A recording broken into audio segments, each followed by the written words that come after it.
Hi, I'm Steve Rachmat, and today we are reading between the lines of one of my tracks for the Token release that's coming up now. That's out now. Yeah, so let's have a look at the project file real quickly. It's actually very simple. This track came to existence when I was playing with some new free Ableton packs, which I always like to check out. And usually when I started playing, then I end up with a track. And yeah, the one part I went for was this pad thing.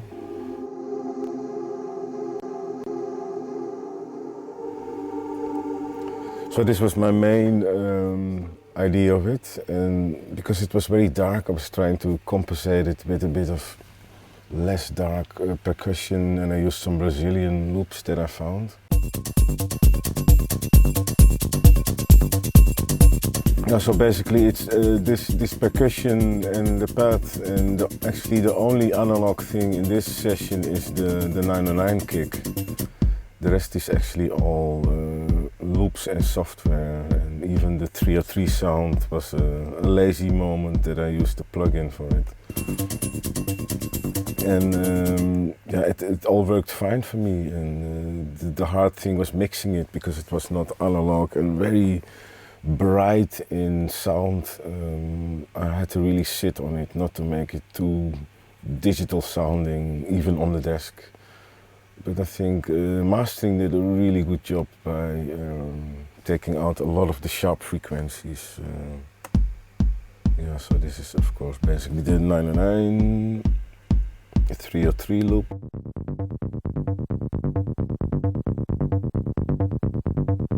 And the rest I used actually quite some traditional Brazilian loops and things.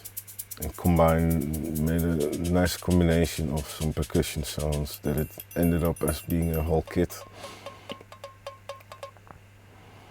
And like I said, it was to give the track a bit more brightness because it was quite dark. The strings are really dark, especially if you hear it in a big room. It's quite intense moment when you hear the pads.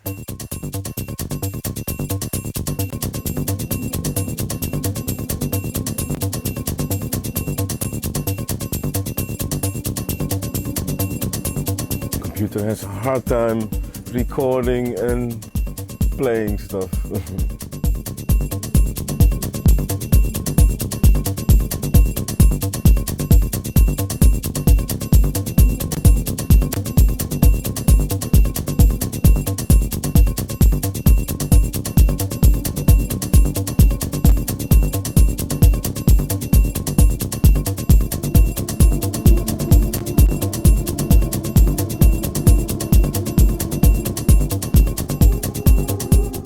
Yeah, the arrangement I did a very simple, longer build-up with just, of course, the 303 in the beginning.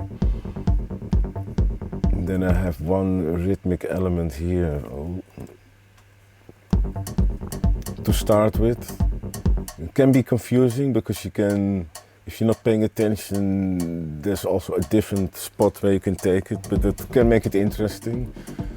Even the part, because it has a long attack time, it might be confusing if you hear out which one is the first beat.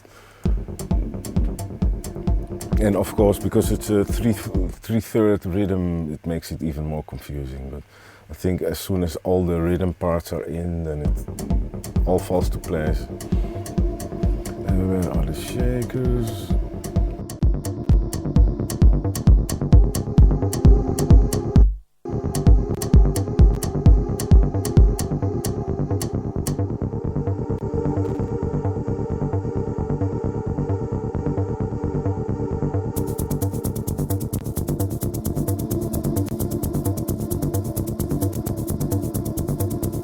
Yeah, so basically I'm just adding one element at a time, so it builds up, and even the string part becomes more intense here because I'm adding a lower layer, which if you combine them becomes even more dark.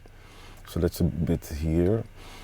And then we go into the break, and then I build it up again with first the dark part, and then before the track starts again here, I at the higher layer and then here build it down again. It's actually very simple. I use this structure a lot. And a lot the way I started, so everything else. Yeah, let's see it as a Christmas tree. If you draw it, that you have a build up and you go to the peak and then you go down again. That's sort of basically how I work a lot. Not always, but I do notice that a lot of times that my track, when it starts, it's the same way how it ends. I mean, a lot of stuff happens in between, and then when I'm ready, it fades out again how it started. Processing for me happened in the mix, and I don't use a lot of processing, to be honest, because I made a lot of mistakes in the past, and usually when I want to compress something, I want to make it more beefy, and a lot of times when I did it, I was losing low end, and that's where I never really use compression a lot. Now I'm learning more to keep things in control and to keep volume peaks within control. But for the rest, I'm not using it a lot, to be honest, because it changes for me a lot of times the sound too much that I don't want to use it. But I'm still learning. I'm still learning how to find reasons why to use it. And I remember a long time ago in Miami, and I met Mistress Barbara, and the thing she asked me first was, what compression you use on your kick drums? And I said, nothing, it's just my mixer and EQing. I didn't use anything on my kick drums. It's just sitting long enough on it to make it sound right. And I knew people who put 6 compressors on a kick just because they thought it would make it better.